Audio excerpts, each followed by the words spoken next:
কারো পৌষ মাস আর কারো সর্বনাশ, রামিসার পরিবারে সর্বনাশ আর জামাতে ইসলামের পৌষ মাস চলছে।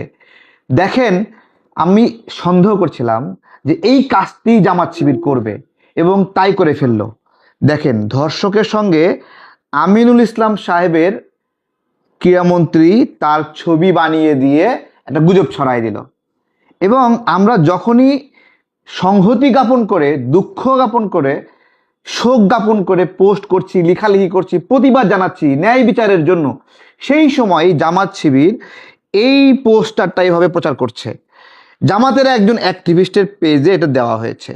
বাস্তবতা কি দেখেন, বাস্তবতা হলো এই ছবিটা আসল ছবি, যেই ছবিতে দুলাল দেওয়ান নামে একজন 7 নং ওয়ার্ড বিএনপি মিরপুর থানা, সে এই ছবিটা দিয়েছে। এবং এইটা যে ভুয়া এবং এটা যে আসল তার প্রমাণ দিচ্ছে। একটু কাছে আসেন। ডান পাশে একটা কাপড় ঝুলানো আছে, ব্যানার ঝুলানো।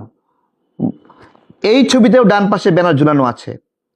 এবং এইখানে এই ব্যানারের নিচে টিচার দিচ্ছি নামে একটা ছবি আছে, এই ব্যানারের নিচেও টিচার দিচ্ছি নামে একটা ছবি আছে, এই ব্যানারের নিচে অ্যারো চিহ্ন একটা ছবি আছে, এই ব্যানারের নিচেও অ্যারো চিহ্ন দেওয়া একটা ছবি আছে। এইভাবে গুজব ছড়িয়ে একটা সিম্প্যাথি, একটা শোকের সময়ে ফায়দা নিতে যাচ্ছে।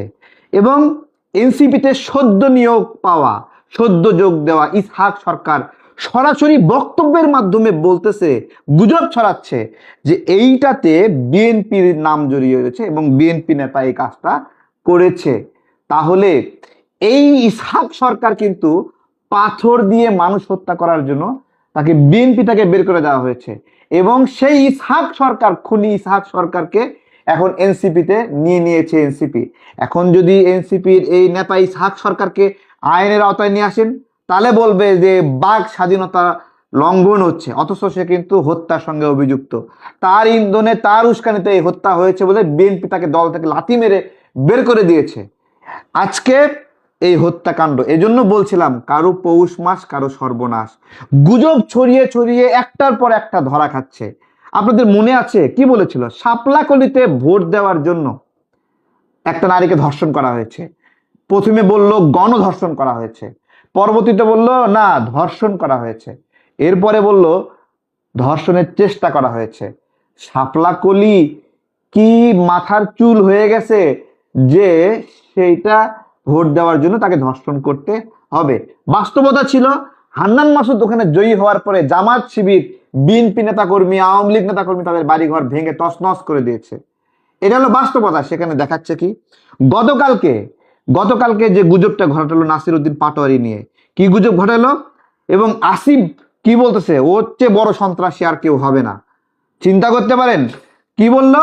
পিস্তল দিয়ে নাসির উদ্দিন পাটোয়ারির উপরে হামলা হচ্ছে। বাস্তবতা কি? বাস্তবতা কি? ওই দুইজন ছেলে ছিল বৈষম্য বিরোধী আন্দোলনের। এবং দেখেন, ডক্টর মাহমুদা মিতু নামে এনসিপি নেত্রী আছে, যে এমপি হওয়ার জন্য খুব চেষ্টা করেছে, যে যাকে নিয়ে জামাত বলেছে তুমি তো অর্ধেক জামাত অর্ধেক এনসিপি, সেই নেত্রী পোস্ট করেছে পিস্তল নিয়ে হামলা করেছে নাসিরউদ্দিন পাটোয়ারির উপরে। মিশে গিয়ে বৈষম্য বিরোধী আন্দোলনের নেতা কমেন্ট করছে, আপু তাড়াতাড়ি পোস্ট ডিলিট করেন, এরা বৈষম্য বিরোধীর। এই হলো গুজবের অবস্থা, গুজবের বাজার দর। এবং সেজন্য বলছিলাম কারো পৌষ মাস কারো সর্বনাশ।